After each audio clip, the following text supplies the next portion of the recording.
अमित शहा पुन्हा गृहमंत्री झाल्यावर हल्ले सुरू झाले असा निशाणा राऊतांनी साधलेला आहे। चंद्रबाबू नायडू, नितीश कुमार यांनी अमित शहा यांचा राजीनामा मागावा असं सुद्धा संजय राऊत म्हणाले। जम्मू काश्मीरमध्ये सातत्याने दहशतवादी हल्ले होत आहेत। गृहमंत्री पदाचा वापर विरोधकांचा काढा काढण्यासाठीच केला जातो आणि हे हल्ले रोखले जात नाहीयेत असं सुद्धा संजय राऊतांनी म्हटलं।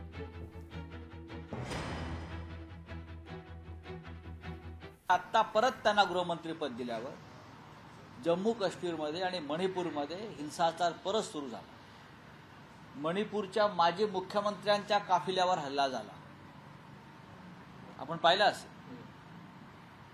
याचा अर्थ असा आहे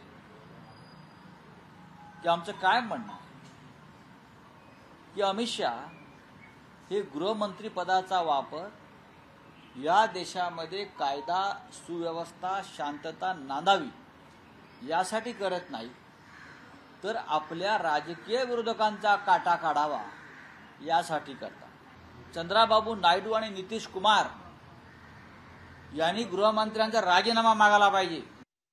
पाकिस्तानचे झेंडे फडकून आपले खासदार निवडून आणणाऱ्या उद्धव ठाकरे आणि संजय राजाराम राऊतने आता तरी दहशतवादी हल्ल्यावर थोबाड उघडू नये,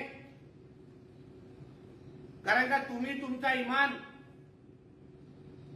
तुमचा स्वाभिमान हा त्या पाकिस्तानच्या झेंड्यासमोर घाण ठेवून तुम्ही ही निवडणूक लोकसभेची लढवलेली आहे। म्हणून हिंदू हृदय सम्राट बाळासाहेब ठाकरेंचं नाव घेण्या अगोदर त्यांचे विचार पहिले आत्मसात करा आणि मग अतिरेकी हल्ल्यांवर बोलण्याची हिंमत दाखवा। लोकशाही मराठी ऐका, पहा, जागरूक रहा।